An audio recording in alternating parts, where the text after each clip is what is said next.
Autism has been misunderstood. It's thought to be primarily psychological, and in some parts of the world still thought to be psychological, not neurological. This young boy was 8 years old when I met him, and I met him at the time I was co-director of the autism program at Columbia University.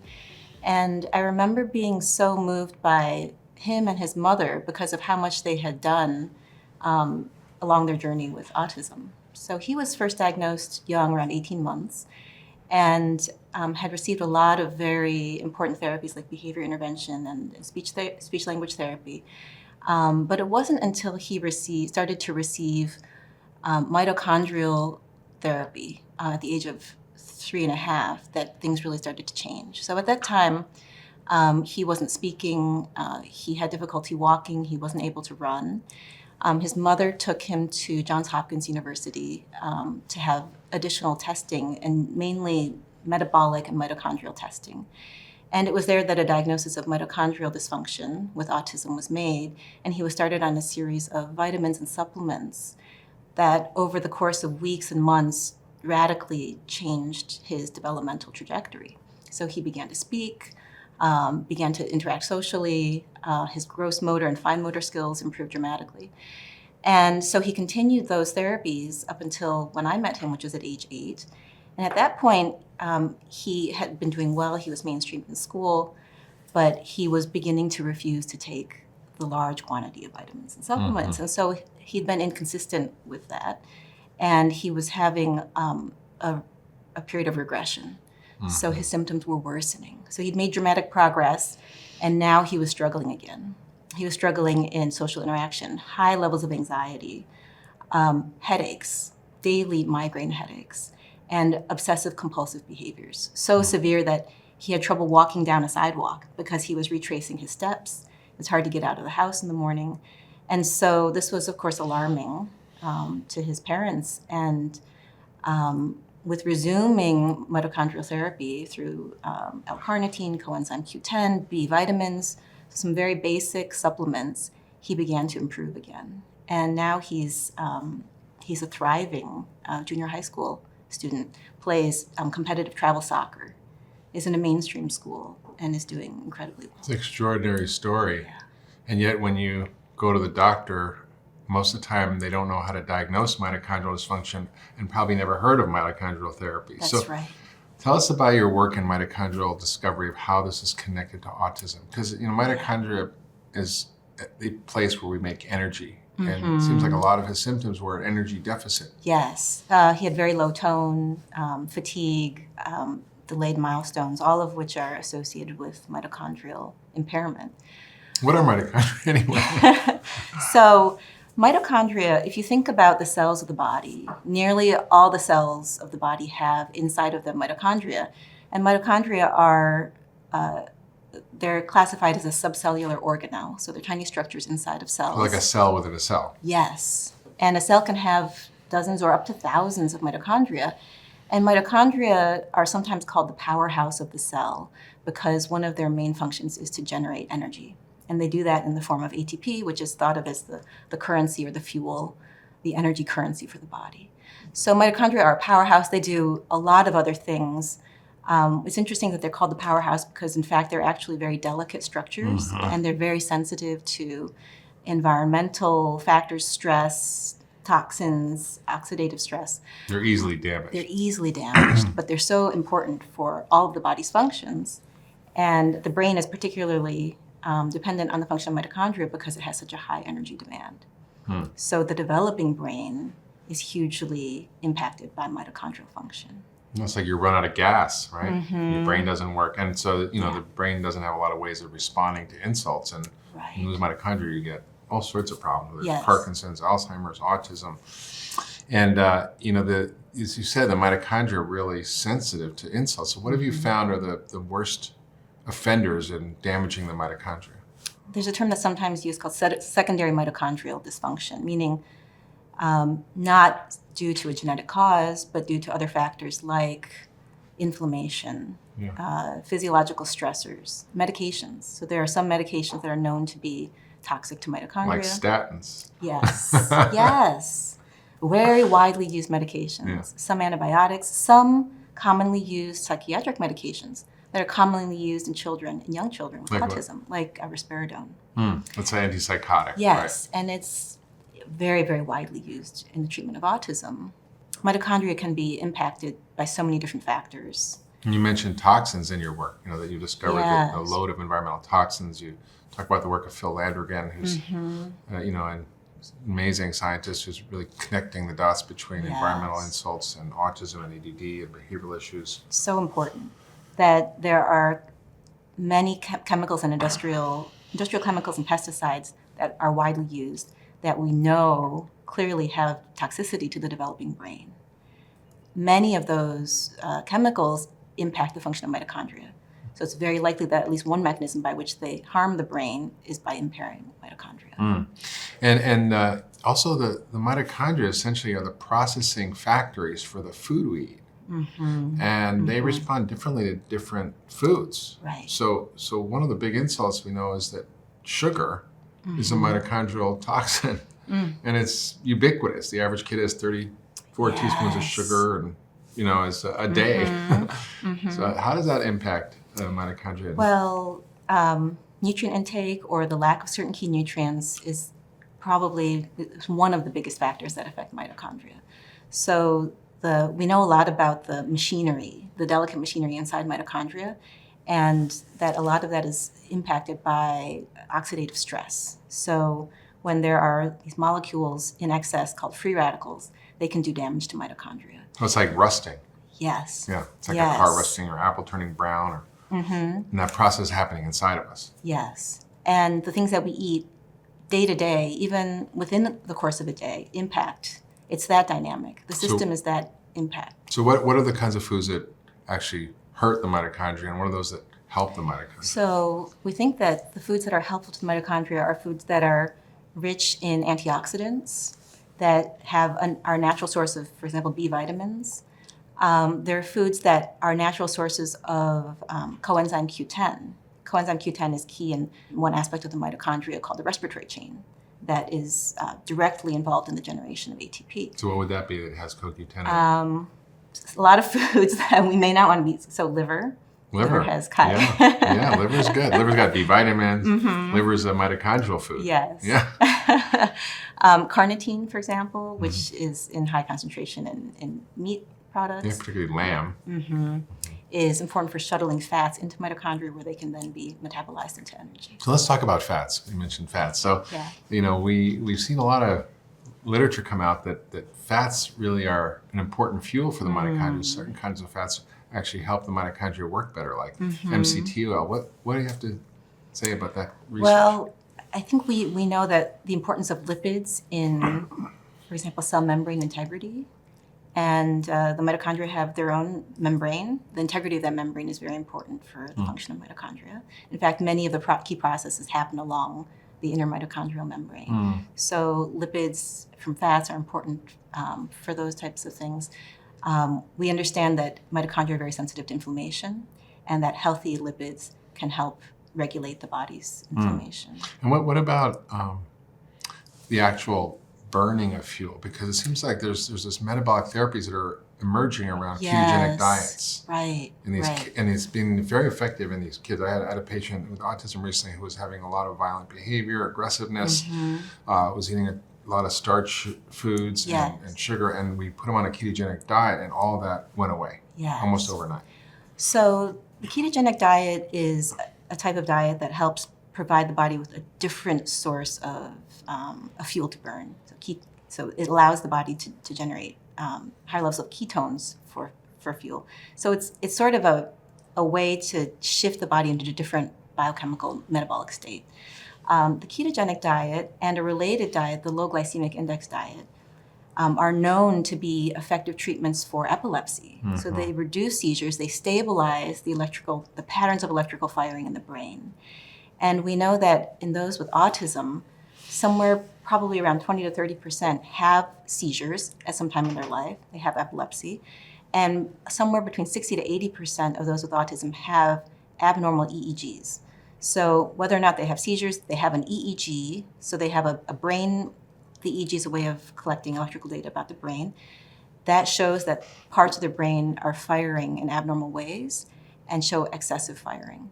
So diets like the ketogenic diet and low glycemic index diet can help to stabilize and improve those patterns. I mean, what you're saying is pretty radical, because we, for decades, thought first that it was a bad mothering that caused autism, and then second that it was a fixed, static brain disorder that could never change. What you're talking about is actually being able to change the brain in ways that help these kids recover, which is kind of heresy. Autism has been misunderstood from the time that it was first described in the 1940s until now. It's really been misunderstood, thought to be primarily psychological, and in some parts of the world still thought to be psychological, not neurological. And so we've come a really long way. We know that it's not due to bad parenting, Right. refrigerator mothers. We know that's not the case. We know that's not static. We know that it has a lot to do with the body's biochemistry, which is impacted by the environment. We know that it has to do with the brain's metabolism, and that a lot of that can be influenced and changed. It's amazing. It's really helpful. It's a very hopeful message. So tell us about this groundbreaking research you've been involved with at UC Davis. Sure. I had the good fortune during my postdoctoral research fellowship and then as a faculty member at Columbia University to be mentored by Dr. Salvatore De Moro, who's thought of as one of the founders of the field of mitochondrial medicine. And he and I worked together along with Dr. Bradley Peterson, who was the chief of child psychiatry at Columbia at the time, to do a brain imaging study to look at whether we could identify markers of mitochondrial dysfunction in the brain in children and adults with autism, because that had not been done before. There had been studies showing that peripheral markers like blood or muscle or other tissues showed markers of mitochondrial problems, but had never been shown in the brain in living individuals. So we used brain MRI, in particular brain magnetic resonance spectroscopy, to look for lactate, elevated levels of lactate, which is a biomarker of mitochondria. That's what you accumulate in your muscle when you exercise too hard, right? Yes, and it accumulates in the brain when the brain's Works mitochondria aren't functioning well. It accumulates during sleep deprivation in the brain, and so those types of different stress states. And so what we were able to show is that there is elevated lactate in the brain of a proportion of individuals with autism. And we were able to show the parts of the brain that can be affected. And the part of the brain that seemed to show elevated lactate the most is a part called the cingulate gyrus, which we know is so important for the integration of higher level thought, emotion, behavior, and has been implicated in autism and many other neuropsychiatric conditions. There have been many other important research studies of mitochondrial dysfunction in autism, one out of UC Davis, where they showed increased markers of mitochondrial dysfunction in children with autism. So that was in 2010. Based on blood or based on blood and lymphocytes. So what would you be looking for to see if you have, I mean, how do people know if they, everybody's listening wondering, how do I know if I have mitochondrial dysfunction? So there are a lot of different tests that can give us insight. In the clinic, they're primarily tests of blood and urine, but they're routine tests that can be done really at any lab. It's the interpretation of those test results that's important. What kind of tests? Things like plasma amino acid profiles or urine organic acids. These are all ways of giving us insight into the body's metabolism, how we're processing the things that we've taken from the outside world. Even things like liver function tests, total and free carnitine levels, coenzyme Q10 level, vitamin E level. Those are all important signs. But you don't need to necessarily have abnormal lab test results. There are signs from a child's medical history and physical exam that even if the lab tests aren't perfect, so we rely a lot on those. What kind of things would you find in a history or exam? Probably the most important is a history of a child having lost skills at some time in their life. So a history of developmental regression, especially between the ages of 18 months to 3 years, and especially in the setting of a physiological stressor. So, for example, a very common history that I hear is that a child was ill, or a child received an immunization, or the family took a trip, to India or to China or Europe, and or the child entered daycare. So there was something, or they moved home. There's something that Some insult. Some insult, but it can come in so many different forms. Or the child had needed to be under anesthesia for ear tube placement or correction of an inguinal hernia, some fairly minor procedure, but that required sedation and put the body into a state of stress. And after which the parents noticed the child wasn't saying the things they used to say. They were more clumsy. They weren't looking at them the same way. And it's a story that I hear over and over and over again, and is very classic for mitochondrial dysfunction. You sort of notice in your work that there's a correlation. And again, like mitochondria is not something that doctors learn about. No, doctors don't understand how to diagnose and treat mitochondria. They don't understand the load of environmental toxins or how to diagnose it or treat it. So how do you apply that emerging science into clinical practice? Well, I think a first step is exposure. So trying to reduce exposure. And there are a lot of ways to do that. But fortunately, there are a lot of great resources. So one of the things that my team is sensitive to is that there are so many things being asked of families with children with autism. There's so many therapies, so many interventions, and that making changes in diet and in environmental exposures is a lot of work. So we try to kind of guide them and help them take things one step at a time, thinking about the environment in the home, air quality, food quality, whether they use pesticides in the home or not. So simple steps like that to try to reduce exposures where we can get a lot of get a lot of yield without a lot of effort. It should be good for everybody. Yes. But how about the diagnosis? Because how do you tell the body burden of a kid? I mean, we all should reduce those exposures, but how do we know what we actually have, whether there's metals or pesticides or chemicals? So we do basic testing for metals. We do some, and I think this is an area where there's certainly not a lot of consensus, especially in the pediatric special needs field. What testing do you do? And it's taken a long time for me as I've had to, because the answer is not out there, I've had to evaluate the options and have decided on what I think are the highest quality tests available. So we do tests from some of what I think are the leading laboratories in functional medicine. And we use those test results to guide us. So are they pointing towards burden, excess burden of specific toxins or heavy metals? And if so, what can we do to help the body to eliminate those in a way that's, I think, as natural as possible and gentle? If you're too heavy-handed and too aggressive in your approach, the child may worsen. And when things worsen, it really puts the family into panic. Sort of working relationship is really important. And the ongoing working relationship, because a lot of this takes time. And you can also set expectations. Yes. Okay. So you're doing challenge testing or just blood or urine? I don't do challenge testing, and largely because I feel like it's an area of my own education that is still to come. Yeah. So I don't really know how to do it well. Yeah. I read a paper once in the New England Journal, and they were like talking about mercury, and they said they measured it in the blood. And I'm like, well, that's interesting, because they said it's easy to measure. And I was like, it's like the guy who lost his keys on the street and looking under a lamppost, and his friend says, "Why are you looking at a lamppost?" He says, "What are you doing?" He says, "I'm looking for my keys." He says, "Where'd you drop them?" "Well, I dropped them down the street, but the light's better here." So the body burden, these substances are cleared. They're stored in muscle and brain and organs. Pesticides and chemicals in the environment and food are stored in fat tissue. So I think it's really important to ask the right questions and think about this. I'm always trying to improve. I think we've come a long way in my medical practice, but I'm always seeing the ways that we're not doing enough. Yeah. And trying to figure out how to do that. So great. This is impressive. In major, medical institutions, you're helping these children detoxify. You're doing mitochondrial therapy. So let's talk about mitochondrial therapy, because how do you, one, if you're healthy, keep your mitochondria healthy, and two, if your mitochondria aren't working, what are the options available to people to actually enhance their mitochondria, which, by the way, are throughout your whole body. So it's not just you're treating the brain, you're treating everything. And energy deficits are a huge driver of so many illnesses, everything from Alzheimer's to Parkinson's to autism to cancer to diabetes, obesity, they all play a role. Yes.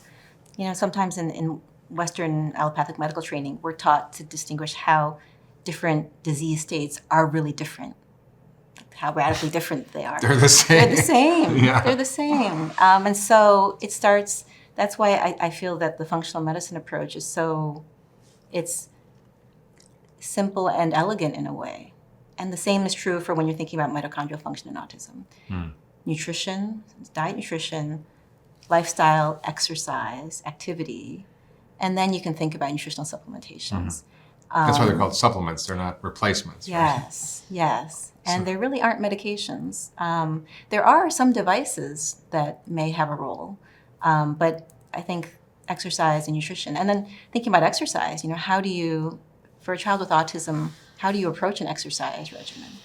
And so that's where things like occupational therapy, physical therapy, music therapy. So music can be very motivating. So there are all these other tools. Is it dance to music? Yes.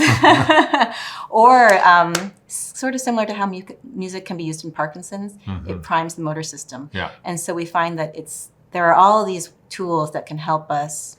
They're non-medical tools, but they help us with this fundamental aspect of. They are medicines. Music is medicine, light is medicine, movement is medicine. Yeah. Yeah, those are drugs. And they often work better than the other drugs. That's right. Yeah. That's right. So I found that approach to be very effective. And what about the supplement side of things? What are the kind of drivers of mitochondrial function? Yes. So a basic sort of a backbone of mitochondrial supplementation would include L-carnitine, coenzyme Q10, B vitamins, creatine, so another good energy source. There are many others, N-acetylcysteine. So there are sort of direct things, nutritional supplements that you might think of as direct. For example, supplementing carnitine or CoQ10, we think can help in a more direct way. But perhaps antioxidants or anti-inflammatories, or helping increase glutathione, for example, or supplementing with N-acetylcysteine. There are other ways that can support mitochondria. What about sort of the research on nicotinamide riboside, which is a supplement that's been touted to be helpful with fatigue and brain function? I think there's very, very compelling research that that's also a beneficial approach. Fairly new, so not one that I use in my clinic as of yet. Yeah, Flint Beal from Cornell has done a lot of work in this set of mitochondria and Alzheimer's, the other end of the spectrum. And I'm a family doctor, and I had the insight by treating and looking at the biology of Alzheimer's in patients and autistic patients that they were almost the same. They had often the same methylation SNPs, the glutathione SNPs, variations in their genes that were the same. They had often the same problems with the same biochemical pathways and the same results on their organic acids. And I just thought, wow, this is like this underlying issue that's going on across the spectrum. I was remembering a patient I had recently who had a mitochondrial disease. We didn't exactly know what it was. The genetics weren't clear. And he had severe symptoms of inability to exercise, and he would get severe muscle damage, and his muscle enzymes would go through the roof. His CPKs would go to thousands. It should be less than 200. And I didn't know what was really wrong, but I said, well, let's just treat your mitochondria and see what happens. So I gave him carnitine and CoQ10 and lipoic acid and N-acetylcysteine and ribose, and he just was completely cured. Like he could exercise, he could work out, his muscle enzymes weren't elevated, his muscles didn't hurt. And so just working from first principles, which is what you're doing. You're really going back to first principles and sort of revolutionizing our thinking about how we deal with autism. One of the exciting lines of research related to mitochondria and autism has come from University of California, San Diego, and the laboratory of Bob Navio. So it's taking it one step further even to say, well, mitochondrial dysfunction encompasses a lot of different things. So there can be we classically think of it as impairment of the respiratory chain. So, and a depletion of ATP and energy. But for a subset of those with autism, it may be an upregulation of certain elements of the mitochondria and this state that Dr. Navio has called the cell danger response. And he's finding similarities between autism and Alzheimer's and other Really? Because I just noticed this clinically, Yes, in terms of metabolomic profile. So we're still at the beginning of understanding mitochondria and autism. We know it's critically important, but there are going to be, I think, more subtlety and more options for treatment soon. So you talked about the role of diet, talked about the role of exercise, talked about the role of mitochondria, of environmental toxins, but there are other factors that are potentially driving autism. And, Dale Bredesen talks about the 36 holes in your roof, and you just fix one of them, it's still going to be raining, or if you fix 10 of them, it's still going to be raining in your house. So it's similar with autism. And I think one of the areas we're discovering is the gut microbiome playing a role in autism, and how we can think about changing the gut flora as a way of changing the brain. How have you found that in your work? Well, I'll say that was certainly not something that was ever part of my training. That was something that I've learned more recently, and I think the research is also more recent. But I think just the idea, newer understandings about how connected the brain and the gut are, have helped us understand that there's a relationship between gut health and developing brain and autism. 95% of autistic kids have gut dysfunction. Yes, right? And maybe more. Right, maybe more. Maybe more. Maybe all. It's hard to imagine that they wouldn't, given how the abnormal brain development affects the gut and how the gut, so the bidirectionality of that. But so I think a basic way to think about the mechanism by which the gut is impacting the brain in autism is that when there is gut inflammation, it impacts the integrity of the intestinal lining. And so things enter into the systemic circulation that stimulate inflammation and inflammation in the brain as well. And we know that there's microglial activation. We know that there's a degree of chronic... In other words, the brains of autistic kids are inflamed. Right. Yeah. In sort of a chronic low-grade inflammation. And so that's one way that gut health impacts autism. And they can also affect the mitochondria, right? Because any source of inflammation can alter the mitochondria. Yes. So tell us about some of the extraordinary cases. You mentioned Jake, but I'm sure there's other patients you've seen since then, and you've refined your approach. And what are you seeing? Well, I would say the most common and probably most rewarding are when children come early. So when they come to my clinic and they're younger than 3 years of age, and when we identify the pattern of the child having lost skills in the setting of some type of stressor, especially if the child can come to us quickly. So when that occurs, the pediatrician recognizes it and sends them to us early. We can do the appropriate lab testing, we identify the mitochondrial markers, and start treatment early, remove the stressors and the harmful exposures, begin mitochondrial therapy early. The turnaround is just incredible. And we have dozens and dozens of children recently who've come to us where that's been possible. So wait a minute, you're saying that we can actually now start to reverse autism?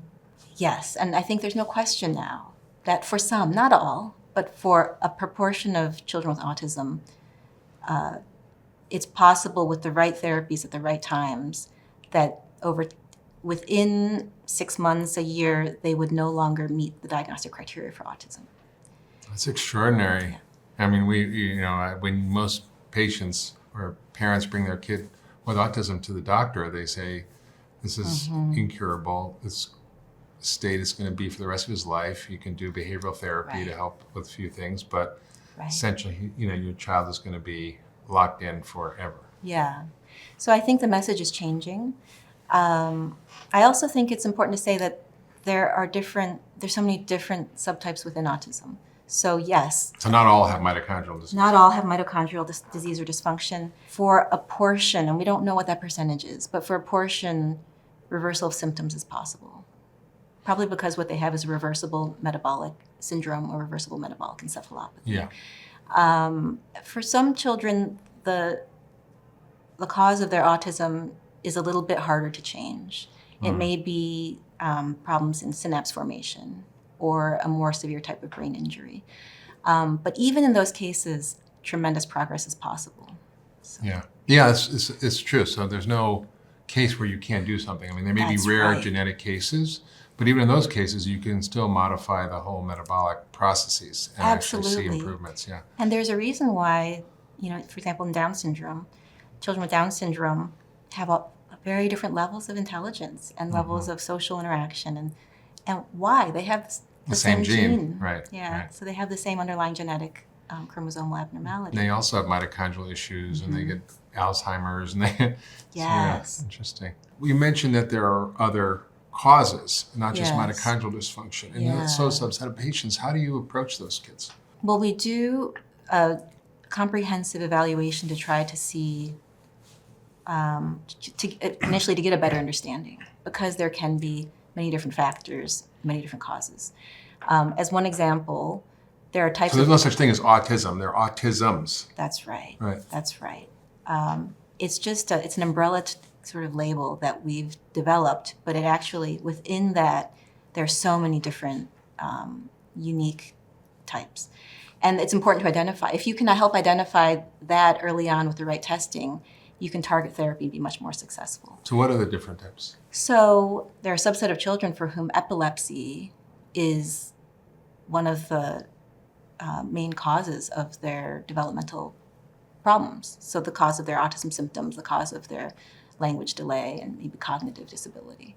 So identifying the epilepsy and treating it properly can lead to dramatic improvements. So that's one example. There are some individuals who have difficulty in the stabilization and formation of synapses. They have gene mutations that affect that specific process. And there are supplements and medications now that affect and can help with the process of synapse formation and stabilization. And so if you identified that, you could then target therapies in that way. So this is sort of going where the rest of medicine is going, which is personalized medicine. There's no such thing as autism. It's a whole series of different insults that can cause the same symptoms. That's right. So we've been coming out through the symptoms instead of the causes. That's right. Yeah. And so identifying the autism is not the end, it's just the beginning. Right. I always say, in medicine, we call what we do naming and blaming. We name the disease and we blame the name. The reason for your symptoms is you have autism. It's actually it's not the cause, it's just the name of the symptoms. Right. Instead of what I call thinking and linking. So in functional medicine, the thinking starts when you make the diagnosis. It doesn't end. Right. And that's a huge shift in our approach in medicine. Isn't that amazing? That's why I call it the medicine of why, not what. Not what disease do you have, what drug do I get, but why is this happening and how do I deal with that? Yeah. I see too often that once the label of autism is given, incurable disease Right. with no real treatment. Yeah. Right. And it's such a discouraging message. You know? yeah. Yeah, and those of us in the front line, you have to believe what you see, not see what you believe. A lot of physicians just see what they believe instead of believing what they see, which is, you've seen it, I've seen it, a case of autism Right. regressing or reversing. Yes. Not all the kids get 100% better, but they can be functional. Oh, they can have yeah. better lives. Some get cured. It's really extraordinary. You're right. The younger you get them, the better it is. Yeah. If it's, when I think of, there are lots of possibilities for improvement when children are young, but even we work with a lot of young adults who can also show really meaningful gains and improvement in quality of life. There's another, we recently worked with a young adult when he came to us, he was 19, and he was living at home, but on just the sort of the edge of needing to be placed in a residential institution because he was aggressive and destructive, and the parents were having a very hard time keeping him at home. And so the path that typically that leads to for a young adult with autism is one of living in an institution and polypharmacy, multiple psychiatric medications and all of the side effects that leads to, and the medications often aren't that effective. So when we have the opportunity to work with an adolescent or young adult like that, we can provide the types of therapies that can send the child or young adult down a totally different path, where we begin to target the causes. We look at their biochemistry. We look at their nutritional status and exercise, and provide therapies like physical therapy, occupational therapy, music therapy, speech language therapy, because the brain still has the capacity. It's not that at age 18, the brain somehow stops being able to learn. The capacity is still there. And so one of the most gratifying aspects of the work that I do and my team does is to be able to change that trajectory, even for adults. That's extraordinary. So it's never too late. That's right. Yeah. Now, I've seen this over and over again, and it's pretty extraordinary when you look at the metabolic factors. And, when you see kids who literally can't talk, won't look you in the eye, won't interact, won't hug, And within days of instituting various therapies, they're connecting, they're talking. I mean, I had one physician who had an autistic kid, and he read my book, The Ultra Mind Solution, which is about how to address these root causes. And he said they changed his diet and got off gluten and dairy, and all of a sudden the kid started talking. So I think the idea that there's all these things that are outside the brain that are affecting the brain. You know, Martha Herbert calls it, instead of a brain disorder, a disorder that affects the brain. So we're talking about dealing with gut flora, we're talking about mitochondria, we're talking about environmental toxins, we're talking about nutritional status. These are systemic therapies, they're not just targeting the brain. And I think the research clearly supports that, but it's hard the research has to be interpreted. And I think it's sometimes not, there are barriers to allowing us to interpret it properly, I think, and the barriers are conventional ways of thinking. Yeah. No, it's an extremely important point, because most physicians will say there's no evidence that this is true. And I think that the evidence is that they haven't read the literature. And the literature is there. It is. If anybody's curious to go down that rabbit hole, and you start to see the patterns and connections. And if you just focus in one line of thinking, you'll miss stuff, and you'll miss the connections between everything. And I think that's really the beauty of functional medicine, is it connects the dots. It's a medicine that connects the dots. For autism in particular, what I found over the course of my training and my early practice was that what allopathic medicine had to offer was really, really limited.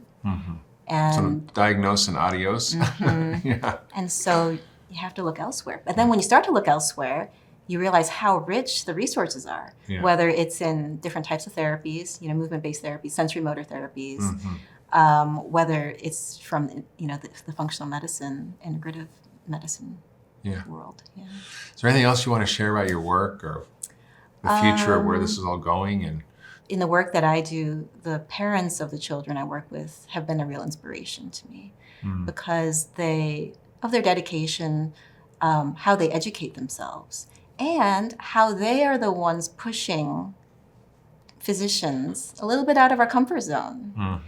And I think that's great. I think it's so important. So great that you have a mind that is willing to listen to what presents to you.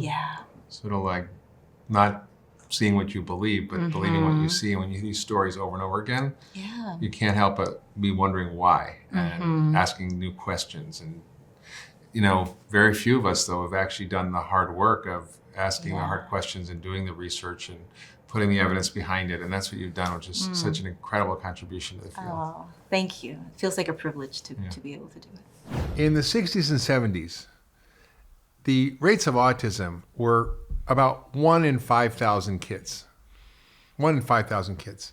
Now, it's 1 in 54 kids. And boys at a much higher rate. 1 in 35 and girls 1 in 145. It's terrifying. Yeah. And I can't keep up. Every year it's getting worse. And boys are 4 times more likely to be diagnosed. So, I get going from 1 in 5,000 to 1 in 2,000 or 1 in 1,000, but not 1 in 5,000 to 1 in 35 boys. That doesn't make any sense as a genetic problem. Because our genes don't change that fast. Absolutely. But you know what's changed? Our environment. So what are the real drivers and causes of autism?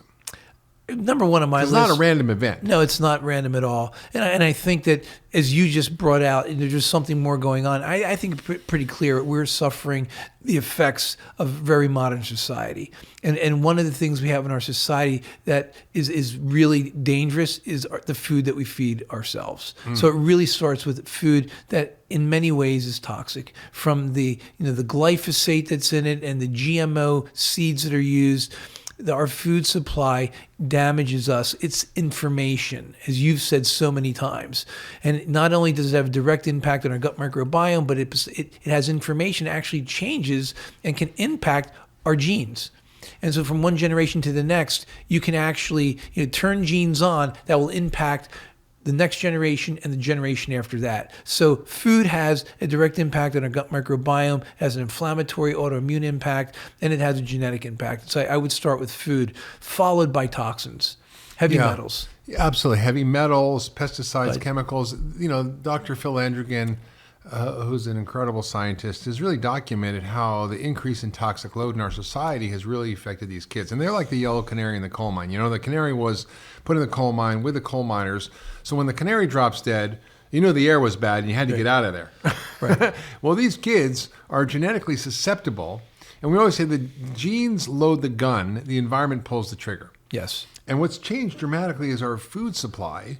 Not only have we added all these agrochemicals, pesticides, herbicides, glyphosate is a microbiome destroyer. And now Absolutely. It's on 70% of all crops. And it not only destroys the microbiome of the soil, but it destroys our own human microbiome, which is critical for our health. And 95% of autistic kids have gut issues, have real gut issues. Not only that, we've changed the kind of food we're eating. For example, the gluten that we're eating now is not the wheat that we ate, that our ancestors ate. No. It's a hybridized form of wheat that has much higher levels of gliadin proteins, much more likely to cause issues with kids. We are born by C-sections, we give antibiotics, we're not breastfed. All these things tend to get these kids' immune systems dysregulated. And one of the things we know about autism is that it's an immune disorder. If you do an autopsy on these kids' brains, they're just riddled with inflammation. Yeah. They actually done brain scans and they see these brains are bigger. Why? Because they're swollen. And why are they swollen? It's all the same things we think about in functional medicine that cause inflammation. It's food sensitivities, it's toxins, it's leaky gut, it's all these factors, allergens, microbes, infections, all these things are driving it. And we don't approach autism in that way in this country. We don't treat it as a systemic disorder. I always say that, is it a brain disorder? Or is it a disorder that affects the brain? Is it a systemic disorder that affects the brain? It is not a brain disorder. And the manifestations are in the brain, right? But the actual causes are things we can do something about. Yes. So when parents, I see this all the time, George, it just makes me so heartbroken. When these parents get a child with autism, it gets diagnosed, and essentially what they're told is, your child has autism, there's really not much treatment. You can use what we call ABA, behavioral therapy, and get ready for a difficult life. Get ready to put your kid in an institution someday, and we're sorry. That just is unconscionable in my mind, given the amount of science we now have about autism, about the inflammation, about how to treat these things, and it's just devastating to these families, and yet they're not given any pathway to help these kids improve the quality of their health through their life. Oh, they're given a pathway, but it's a limited pathway. Yeah, and it's a pathway that you just mentioned. It's using applied behavioral analytic therapy, and that's just to change the behavior, right? Which is just a symptom of the neuroinflammation that the child is experiencing. A lot of their behaviors become the focus, but those behaviors are really in response to the neuroinflammation that the child's experiencing, and so. One of the latest ways of trying to treat children with autism is actually diagnose them sooner, because data has shown that children with autism will do better socially if you treat them more intensively early on with these therapies, speech therapy, occupational therapy, physical therapy, and then applied behavioral analytics. Therapeutic model by itself doesn't work. That's why I think it helps them adjust a little bit. It's so crude. Well, when I say it doesn't work, it doesn't give the mother that child that she knows that her child can be, a child that can interact, a child that can feel, a child that can fulfill all their neurologic capability. That those behavioral changes aren't enough, and that's why as I've said to you before, I think every kid with autism should have a functional medicine workup, because we do look at the systemic impacts, the systemic causes of this brain disorder. And it's in doing so that we've been able to see as many changes as we do in the children that we treat with autism here at the Ultra Wellness Center. It's really true. I hate to say this because it sounds terrible, but I love seeing kids with autism because there's so many things you can do. Absolutely. They almost all have immune dysregulation. They almost all have gut issues. Mm-hmm. Most of them have toxin loads that are high. Most of them have nutritional deficiencies. Many of them have mitochondrial issues, which are your energy production. And these are all things that we know how to approach with a functional medicine approach. And they're not that hard to figure out or find in testing. No, and I'm not saying we can cure autism, although I've had cases of complete reversal, which is dramatic. But we can improve the quality of their life. We can improve their functioning. We can improve their speech. I remember I met this one doctor who was an incredible physician, and he told me this incredible story of his son who was autistic. And I'd written this book years ago called The Ultra Mind Solution, which was about how to fix your broken brain by fixing your body first, by healing your body first. Because it was very clear to me that most brain disorders were systemic issues where there was imbalances in the body that affected the brain.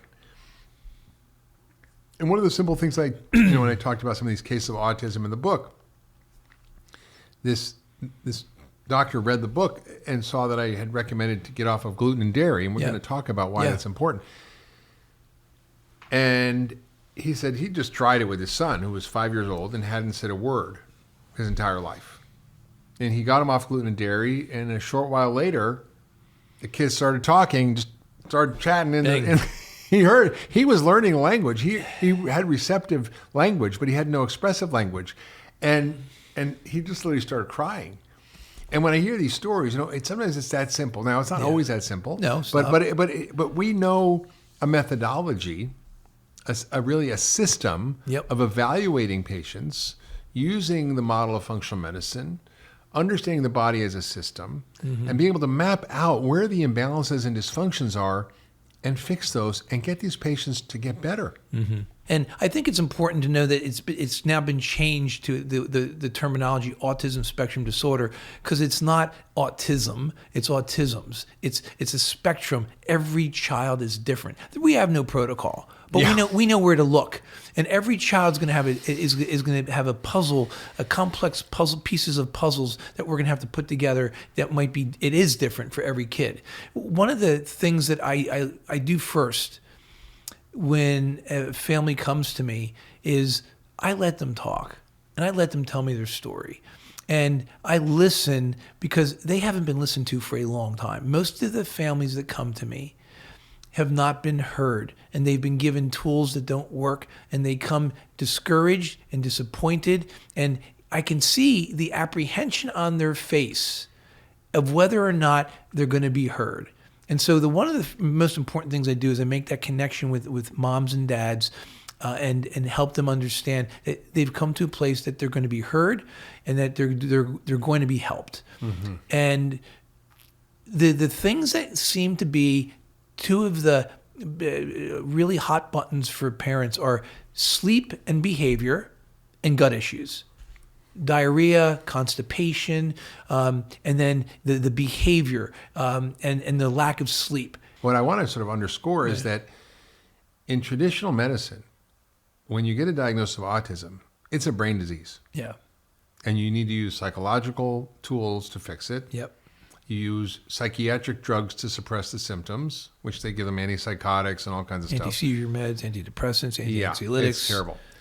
And when these kids come in, if you take a good history, it all becomes apparent. You find so many other physical problems with these kids. Like you said, gut issues. 95% have gut issues.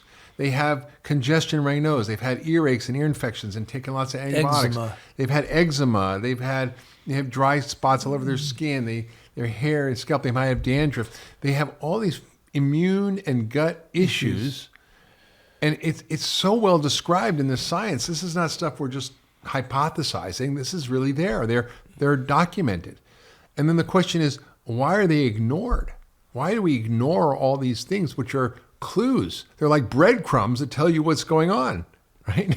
Or if the kids, it's shocking. It's shocking to me. It is shocking. And like the other thing I want to just underscore what you said, which is so important, George, is that when you see someone with a disease like autism, they're all treated uniformly. Mm-hmm. Okay, you have these descriptive behaviors. You have no expressive language. You're socially disconnected. You have sort of repetitive behaviors. There's like, if you look at the DSM-5 criteria, which is a psychiatric manual, these are the criteria that you have to meet the definition of autism. Right. But there are 100 ways to get to those symptoms. And there are 100 different ways to treat these patients. Yep. And if you've seen one kid with autism, you've seen one kid with autism. It doesn't mean you can. I mean, yes, there are common themes, and there are things that you will do, but in each kid, it's different. Some kid, it's a mitochondrial issue. Some kid, it's a heavy metal issue. Some kid, it's a gut issue. It's so different. Some kids have severe methylation issues and B vitamin issues. Some kids, have other issues that really are related to infections that are untreated. So toxins. Yeah, toxins. So there's really an investigational level. Yeah. I mean, we had a professor from was trained at Harvard and Oxford, a pediatric neurologist who came to Cleveland Clinic. They did ground rounds. Suzanne Goh, who's done some incredibly nuanced research published in JAMA and major medical journals on mitochondrial dysfunction in these kids. Their brain can't produce energy. And they give them mitochondrial support, which is basically supplements that we use to support the energy production. And guess what happens? They get better. You start to see immediate improvements.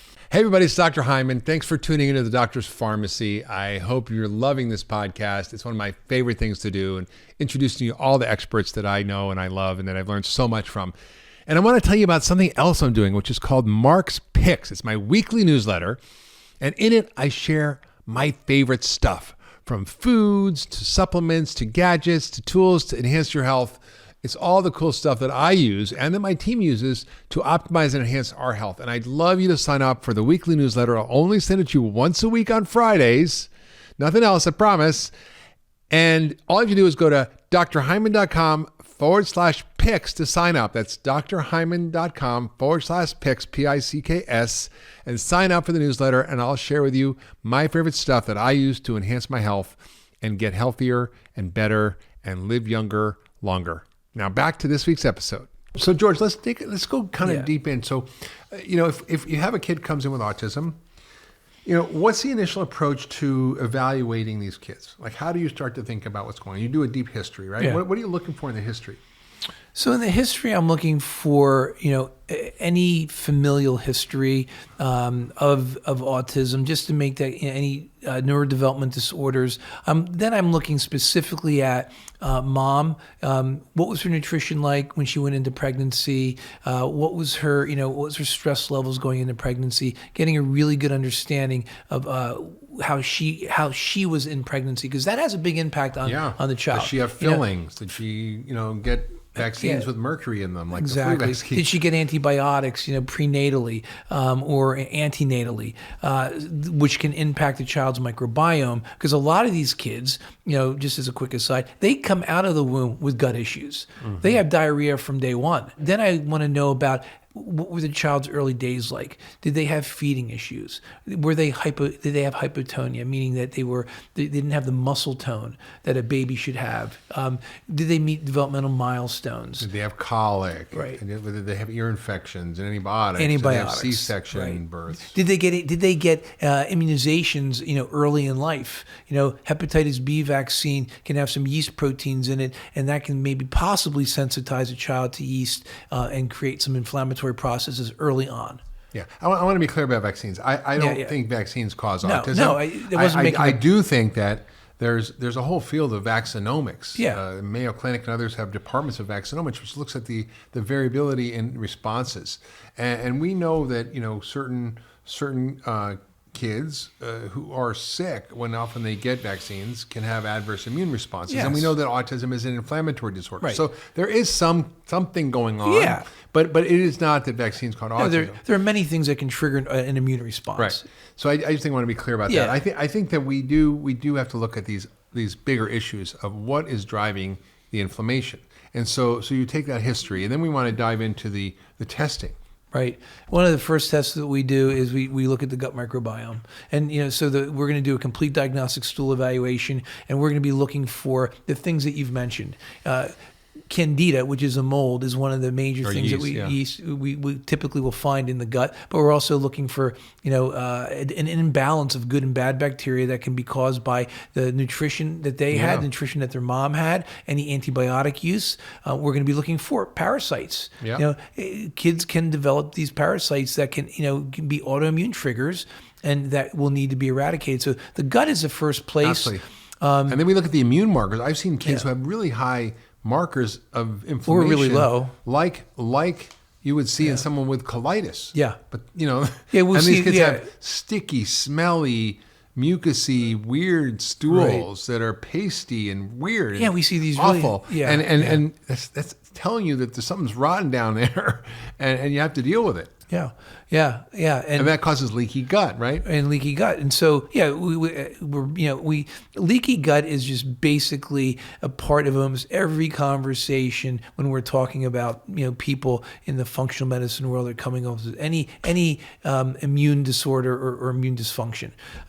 So that's the first place I look, because that's commonly one of the most concerning areas for parents is, they have stinky, smelly poops that I'm changing the diaper every day, all day, you know, and can we do something about that? I know that has to be part of the problem. Yeah. And they're right, it is. And 60% of the immune system's in the gut, and the gut and the brain are connected. And if you have a lot of toxic bugs in there, those toxic bugs produce metabolites that are toxic to the brain and can interfere with brain function. Yeah, and so the next place that I'll look will be at looking at nutritional evaluation, finding out specifically, are they getting all the nutrients they need for the mitochondria to function as well as they should? Yeah. Because mitochondrial dysfunction has a huge role to play in how our brains are going to function, and so we look there. It's an energy deficit. These kids can't make enough energy in their brains to work.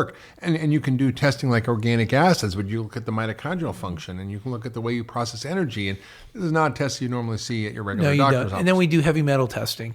Again, because a lot of these children may have difficulties with their toxification genes. Yes. They may not be able to detox as well. That's right.